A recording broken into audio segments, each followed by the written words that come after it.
Welcome everyone! I guess Troitsky is my favorite endgame composer, but he certainly isn't the only famous composer out there. Kasparyan is another great one. He was an Armenian IM who lived from 1910 to 1995, and I've decided to also share some of his studies every now and then, just to mix it up. This one was published in 1945, and the theme is Trapped Pieces. Here, if black manages to trade off one of his bishops for either rook or knight, then it's a theoretical draw. It's white to play and win though. If you like, you can pause the video right now and figure this out. I will now move on to the solution. In order to win, white has to play king to g4. Now both bishops are attacked, so black's only chance is to counterattack one of white's pieces. Now bishop to d2 doesn't work, because white can check, and if king to d6, rook takes d3 with check, and black loses both bishops. The only try is therefore bishop to f1, attacking the rook. Now king takes g5, bishop takes rook would of course be a draw. Trying to escape with this check also isn't good enough, because king to f6 defends the bishop and it's gonna be a draw. White can only counterattack as well with rook to h1.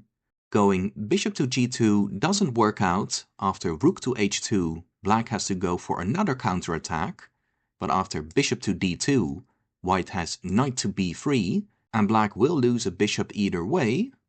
This time bishop to d2 does work, because if white tries this check again, king to d6, now the rook cannot take with check, and after king takes knight it's just a draw. However, white does have this knight jump, knight to b3. Once again, two bishops are hanging. Black doesn't have a good counterattack now. After bishop g2, simply rook to h2, and black drops one of the bishops. He can only try this check. Now the king has to be very careful at this point. There's only one good square.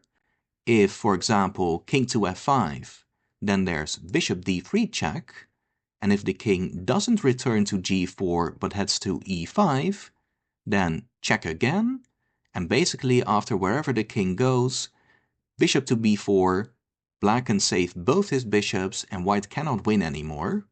If instead king to g3, then black can just go bishop to b4 or bishop to c3, and white again doesn't have any tricks.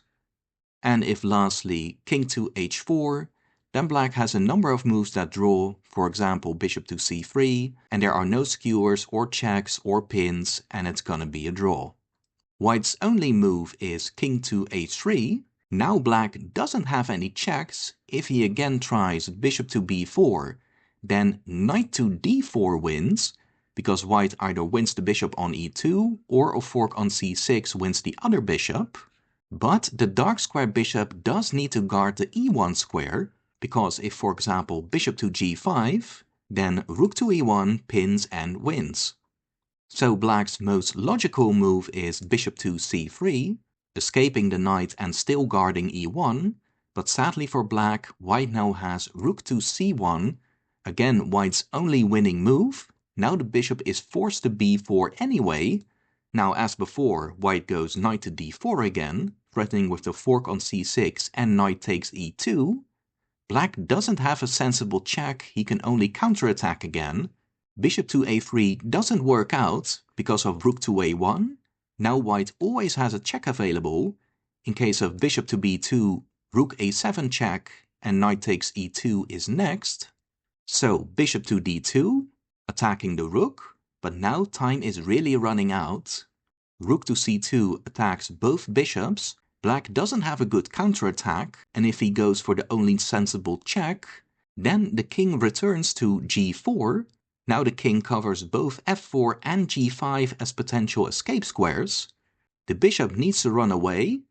Going to b4 or a5 loses to the fork on c6, as does bishop to e3 or bishop to h6 because of the fork on f5.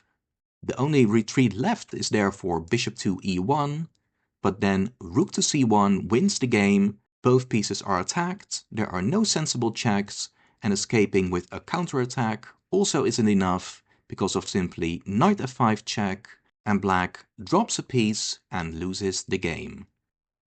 Very cool, Kasparyan invented many endgame studies with this trapped pieces theme.